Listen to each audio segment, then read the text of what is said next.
UPSC परीक्षाओं की तैयारी में उत्तर प्रदेश के महत्व को देखते हुए आपने अब तक मेरे से दो ठीक है क्लास अब तक हो चुकी है किसकी। तो यूपी स्पेशल की जिसमें उत्तर प्रदेश का परिचय वगैरह जाना गया। तो क्यों ना सोचा कि इसी से जुड़ा हुआ उत्तर प्रदेश के इतिहास जो कि आप पहले से जानते होंगे, नहीं भी जानते होंगे, आगे तो मैं पढ़ाऊंगा ही, है ना। तो उसी से जुड़ा हुआ एक 15 क्वेश्चन का सेट, 20 क्वेश्चन आपके यूपी टेबल एसए में आते हैं, लोअर पीसीएस में 20 आएंगे, लेखपाल में आए थे 20।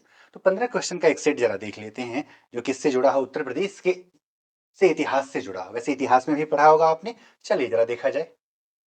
वैसे तो ये उत्तर प्रदेश का मैप है, आप जानते ही हैं। पहला सवाल क्या कह रहा है जरा देखिएगा, ठीक है। ध्यान से देखिए, सवाल कठिन आते हैं इसीलिए कठिन पूछे भी गए हैं, ठीक है। पहला सवाल कह रहा है कि बेलन नदी घाटी सोनभद्र प्रयागराज के पुरातात्विक स्थलों के संदर्भ में निम्नलिखित कथनों पर विचार करिए, ठीक है। निम्नलिखित कथनों पर विचार कीजिए, ठीक। यहां से उच्च पुरापाषाण काल से लेकर नवपाषाण काल तक के क्रमिक विकास के साक्ष्य प्राप्त हुए हैं, एक पहला पॉइंट दिख रहा है। दूसरा कह रहा है कि लोहदा नाला से विश्व की प्राचीनतम अस्थि निर्मित मातृ देवी की प्रतिमा मूर्ति प्राप्त हुई है। तीसरा कह रहा है चौपानी मांडो से विश्व में मिट्टी के बर्तनों के निर्माण का प्राचीनतम साक्ष्य माना जाता है। पूछ रहा उपरोक्त में से कौन सा कथन सत्य है, ठीक है। तो ध्यान से देखिए कि बेलन नदी घाटी क्षेत्र और सोहन नदी घाटी, याद है ना ये क्षेत्र, तो ये पूरा पाषाण से लेकर, ठीक है, नौ पाषाण तक के यहाँ क्रमिक विकास के साक्ष्य मिले, तो पहला तो सही है। दूसरा, लोहदा नाला से विश्व की प्राचीनतम अस्थि निर्मित मातृ देवी, ये भी सही है। चौपानी मांडो से विश्व मिट्टी के बर्तन ट्रक यानी मृद भांडों के सबसे प्राचीनतम साक्ष्य, ये भी सही है। यानी कि 1, 2 और 3 कौन सा जवाब हो जाए, सी फॉर कैट वाला, ए सी फॉर कैट वाला। वैसे याद रखें कि बेलन नदी घाटी क्षेत्र में जो खुदाई करवाया था, ठीक है, यानी कि खुदाई का कार्य अगर पूछ देता है कभी, वैसे तो पूछने की संभावना नहीं लेकिन पूछ दे, तो नाम याद रखिएगा किसका, जीआर शर्मा का नाम याद रखिए। किसका नाम, जीआर शर्मा का नाम याद रखिए। चलिए, तो पहला सवाल हो गया, सी जवाब हो जाए। दूसरा सवाल देखते हैं क्या कह रहा है। मध्य पाषाण काल के संदर्भ में प्रतापगढ़ जिले में स्थित स्थलों के संबंध में कौन सा कथन सत्य नहीं है, ठीक है।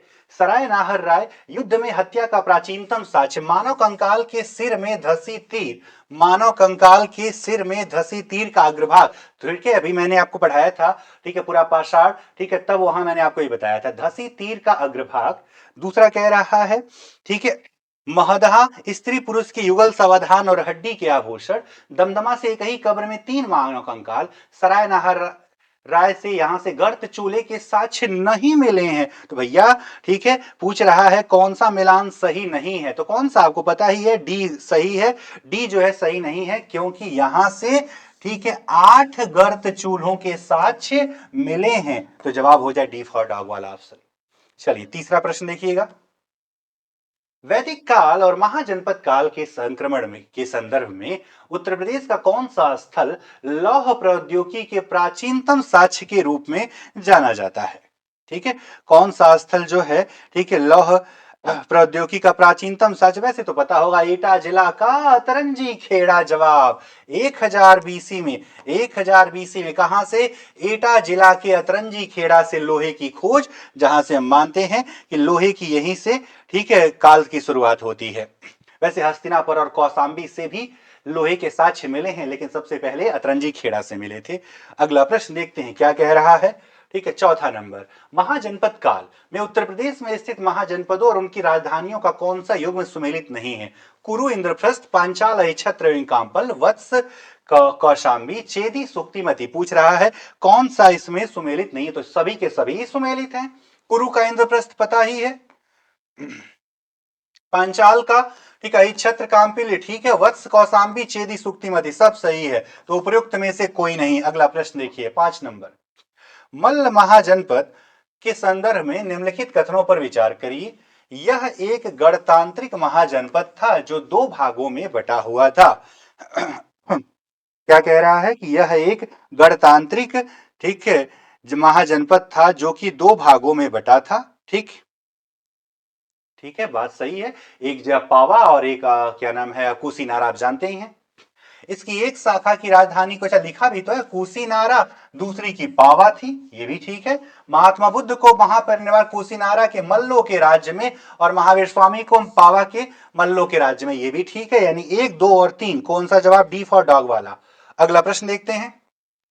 काशी महाजनपद के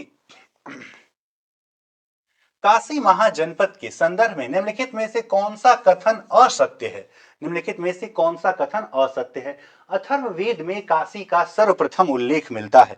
अथर्ववेद में काशी का सर्वप्रथम, ठीक है, उल्लेख मिलता है, ठीक लग रहा है। जातक कथाओं के अनुसार काशी महाजनपद का सबसे शक्तिशाली राजा ब्रह्मदत्त, जिसने कौशल पर विजय प्राप्त किया था। जैन धर्म के 23वें तीर्थंकर पार्श्वनाथ के पिता सुसेन काशी के इक्ष्वाकु वंशीय राजा थे। अजात शत्रु के समय काशी को मगध साम्राज्य में, अरे मिलाया लिख रहा, नहीं नहीं मिला लिया था प्रसेनजीत को हराकर, ठीक है, याद है बिंबिसार को दहेज में काशी मिला था, लेकिन जब हत्या करवा दी अजात शत्रु ने अपने पिता की, तो उन्होंने कहा भैया ठीक है आप मेरे भांजे, तुम मेरा काशी वापस कर दो।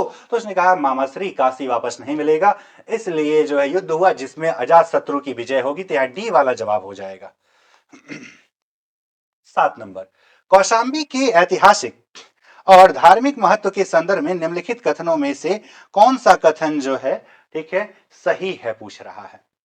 यह जैन और बौद्ध, कहां गया, यह जैन और बौद्ध दोनों धर्मों का प्रसिद्ध तीर्थस्थल सही है।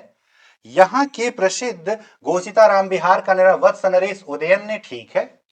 समुद्रगुप्त के प्रयाग प्रशस्ति स्तंभ अशोक का कौशांबी आदेश, जिसे बाद में अकबर ने इलाहाबाद किले में स्थापित करवाया था। यहां तीनों ही कथन सही हैं, 1, 2 और 3, सी फॉर कैट वाला ऑप्शन। अगला प्रश्न, मौर्यकालीन कला के संदर्भ में उत्तर प्रदेश से प्राप्त सारनाथ के सिंह चतुर्मुख स्तंभ शीर्ष के बारे में निम्नलिखित कथनों पर विचार करिए। ठीक है, यानी सारनाथ के अशोक स्तंभ के बारे में पूछ रहा है, निम्नलिखित कथनों पर क्या करिए, विचार करिए। देखा जाए जरा कौन कौन से कथन है। इसमें 4 सिंह पीठ से पीठ सटाए चारों दिशा की ओर, एकदम बिल्कुल ठीक है, पीठ से पीठ सटा के बैठे हैं। इसके नीचे की घंटी के आकार के कमल के ऊपर एक गोल चौकी है जिस पर एक चक्र बना है, ये भी ठीक है। इस चौकी पर 4 पशु, हाथी, दौड़ता हुआ घोड़ा, एक सांड और एक सिंह उत्कीर्ण है जो गतिशील अवस्था में है, ये भी ठीक है। जवाब क्या हो जाएगा? तो आपको यानी कि 1, 2 और 3 हो जाए, डी फॉर डॉग वाला ऑप्शन। ठीक है, अगला प्रश्न, कनिष्क के शासनकाल में मथुरा कला शैली के संदर्भ में, सब उत्तर प्रदेश से जुड़ा है, इस बात को ध्यान दीजिएगा। इस इतिहास को उत्तर प्रदेश के संदर्भ में ही बनाया गया है। ठीक है, मथुरा कला शैली के संदर्भ में कौन सा कथन असत्य है? मथुरा कला शैली में केवल बौद्ध मूर्तियों का निर्माण, उसमें जैन और हिंदू धर्म का कोई प्रभाव नहीं था। यहां इस शैली में स्थानीय लाल चित्तीदार बलुआ पत्थर का प्रयोग किया गया। यहां से कनिष्क की एक सिर विहीन मूर्ति मिली है। बुद्ध का प्रथम पूजनीय मूर्ति का निर्माण संभवतः मथुरा कला शैली में, कौन सा कथन असत्य है कह रहा है? मथुरा कला शैली की सबसे बड़ी विशेषता यही तो है, समन्वयवादी है, अर्थात वैसे केवल जहां लगता है गलत ही, बौद्ध ही नहीं जैन और हिंदू का भी प्रभाव पड़ता है, तो पहला वाला ही कथन असत्य है। अगला प्रश्न, गुप्तकालीन वास्तुकला के संदर्भ में उत्तर प्रदेश में स्थित भितरगांव मंदिर, आपको पता है ये ईंटों का बना पहला मंदिर है ना, ईंटों वाला पहला मंदिर कौन सा है? भितरगांव मंदिर की बात हो रही है। चलिए जरा देखते हैं। एक कानपुर नगर के संदर्भ में निम्नलिखित कथनों पर में से कौन सा कथन सत्य है? निम्नलिखित कथनों में से कौन सा कथन सत्य कह रहा है? यह भारत के प्राचीनतम नागर शैली के ईंटों से, ये तो हो गया सही है, इसका निर्माण 6ठी शताब्दी में हुआ था और इसमें कोई शिखर नहीं है, यह पूरी तरह से, ठीक है, ये गलत है भाई, शिखर नागर की विशेषता ही तो शिखर है, यानी ये वाला तो गलत हो गया। इसकी दीवारों पर टेराकोटा के पैनल लगे जिन पर रामायण महाभारत पुराणों के दृश्य अंकित है, ये तो सही है। गलत कौन सा है? 2 वाला। तो सत्य पूछा था तो 1 और 3 देख लिया जाए, बी फॉर बॉल वाला ऑप्शन। अगला प्रश्न देखिए, 11 नंबर क्या कह रहा है? गुप्तकालीन अन्य स्थापत्य स्थलों के संदर्भ में देवगढ़ का दशावतार मंदिर के बारे में जरा चर्चा कर लिया जाए। दशावतार मंदिर के बारे में निम्नलिखित कथनों पर विचार करिए। यह मंदिर ललितपुर जिले में पूर्व में झांसी बेतवा नदी के तट पर, ठीक है। इससे भगवान विष्णु के 10 अवतारों को दर्श 10 अवतार है, बिल्कुल सही है। गुप्त काल के इस मंदिर में पहली बार 4 कोनों पर 4 छोटे शहर, पंचायतन शैली, ये भी ठीक है। 1 2 3 सभी के सभी सही हैं। Option number C for cat वाला ऑप्शन हो जाए। अगला प्रश्न 12 नंबर, कन्नौज कान्यकुब्ज के इतिहास और हर्षवर्धन के संदर्भ निम्नलिखित कथनों पर विचार करिए। हर्ष ने अपनी पहली राजधानी थानेश्वर से बदलकर कन्नौज को बनाया था, बिल्कुल सही है। चीनी यात्री वेनसांग के अनुसार हर्ष ने कन्नौज विशाल बौद्ध धार्मिक सभा महामोक्ष परिषद, दोनों सही है। बाणभट्ट द्वारा हर्षचरित में कन्नौज को महोदय श्री या महोदय, ये भी ठीक है। 1 2 3 कौन सा ऑप्शन? सी फॉर कैट वाला ऑप्शन। अगला प्रश्न, मध्यकाल में कन्नौज पर नियंत्रण के हुए त्रिपक्षीय संघर्ष में भाग लेने वाले राजवंशों का सही समूह कौन सा है? तो आप जानते हो कौन सा? गुर्जर, पाल, राष्ट्रकूट। गुर्जर, प्रतिहार, पाल और राष्ट्रकूट। कोई ऑप्शन दिख रहा है सर? दिख रहा है सर, सी फॉर कैट वाला ऑप्शन। क्या हो जाए? सी फॉर कैट वाला ऑप्शन। गुर्जर, प्रतिहार, पाल और राष्ट्रकूटों ने भाग लिया त्रिपक्षीय संघर्ष में। अगला प्रश्न 14 नंबर क्या कह रहा है, ध्यान से सुने। मध्यकालीन इतिहास के संदर्भ में उत्तर प्रदेश के जौनपुर शहर के बारे में कौन सा कथन सत्य नहीं है? कौन सा कथन सत्य नहीं पूछा है, कौन सा कथन जो है सत्य नहीं है? ठीक है, तो जरा देखी जाए। ठीक, क्या कह रहा है? जौनपुर की स्थापना फिरोज तुगलक ने अपने भाई जौना खान, सही है। तो सरकी राजवंश के स्थान मलिक सरवर, ये भी ठीक है। ठीक, अगला प्रश्न जो है, सरकी काल में सांस्कृतिक और शैक्षणिक उन्नति जौनपुर को सिराजे हिंद, भी सही है। जौनपुर की प्रसिद्ध अटाला मस्जिद का निर्माण पूरी तरह से सिकंदर लोदी ने करवाया था। ठीक है, पूछा था कौन सा सत्य नहीं है।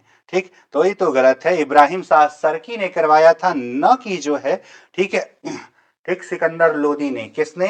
सिकंदर लोदी नहीं, बल्कि इब्राहिम शाह सरकी ने इसे पूरा करवाया था। डी वाला हो जाएगा। अगला और आज का अंतिम 15वां प्रश्न उत्तर प्रदेश विशेष से जुड़ा हुआ। मध्यकालीन इतिहास में प्रसिद्ध कलिंजर दुर्ग, जिसको अभी राष्ट्रीय महत्व का स्थल भी घोषित किया गया है, उसी से जुड़ा हुआ यह प्रश्न है, जरा देखा जाए। ठीक है, क्या कह रहा है? ठीक है, कलिंगर दुर्ग के संदर्भ में निम्नलिखित कथनों पर विचार करिए।